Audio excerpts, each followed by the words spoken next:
Major funding for Discovery Road was provided by Pima County Attraction and Tourism, additional funding provided by Santa Cruz Valley National Heritage Area and the National Park Service.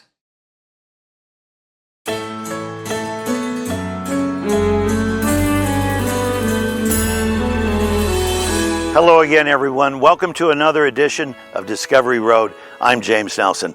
We're in the desert Southwest in Arizona, about to embark on a fascinating journey to learn more about Native Americans, food and ranch histories, wildlife, and a very important river.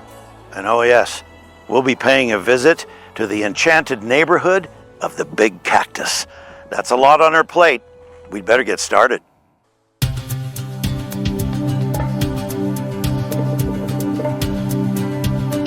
It's just a chance glimpse seeing pronghorn crossing a stretch of open plain way out here.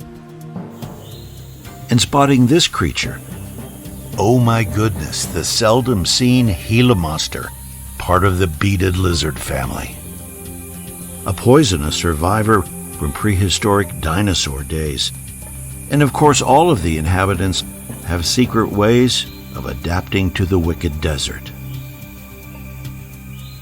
That brings us to this place, a wildlife crossing where every month, mostly when the sun goes down, 2,000 or more desert animals navigate around a busy highway below to reach the other side. We also call it the Wildlife Bridge. It spans Oracle Road, which is 6 lanes of traffic, and it's connecting the Catalina Mountains and the Tortolita Mountains, or essentially Catalina State Park and state lands to the west, for a whole bunch of different species of wildlife that we have here in southern Arizona in the Sonoran Desert. That bridge was a 20-year project in the planning. It was built and constructed in 2016. So it's been in place for about 10 years now, almost 10 years now, and it's working so well.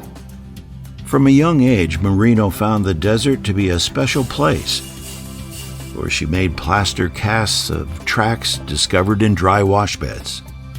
Today, she calls her work her passion and a blessing. We're helping them and we're helping us at the same time. And I think it's important to remember that we live here on this planet with all of these species. And when I say with, I mean with. Like, we need them. We need the water, we need the clean air, we need the habitat as much as they need it too. So we're helping each other out at the same time. It really is fun to see wildlife crossing structures and that open space protection be put into place, and it's tangible, you can see it. A wildlife crossing above the road and an underpass below, equipped with wildlife cameras allowing technology to monitor animal movement, patterns, and activity, right along with species identification.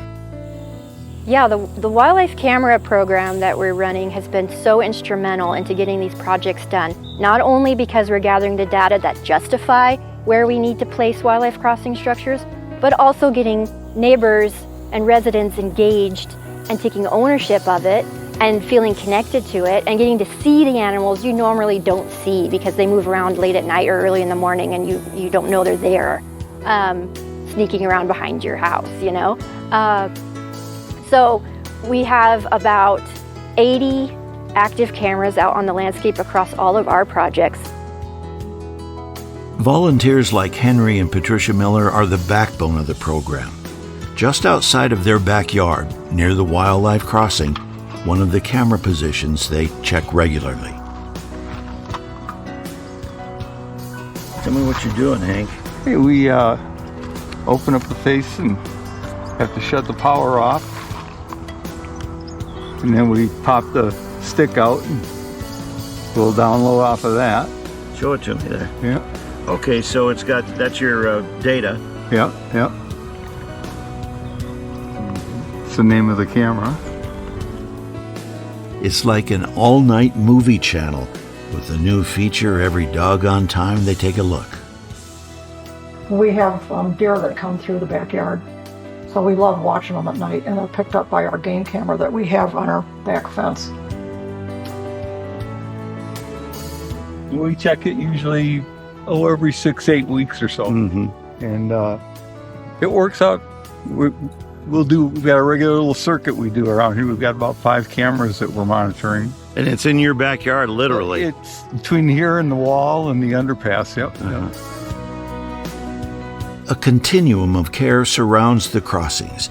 Reseeding replenishes the habitat for the animals, providing cover for their journey. Same time, we're creating pollinator corridors for bats and for bees and for insects, and seed food resources for birds.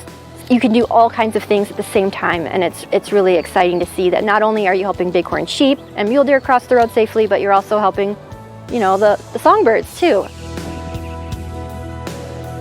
For Jessica Marino, the learning never stops, and her dream job in the desert remains very real. And I came from a very outdoorsy family, so it was pretty natural for me to go into that kind of field. I was raised by the desert. It just feels great to be able to give back to the desert as well in my career and my job. That feels very fulfilling. And continue to work in the place that I grew up, making the animals and the wildlife and the plants and everything here exist for the next generation, for my kids too. So they can run around and also make plaster casts of mountain lion tracks in the underpass.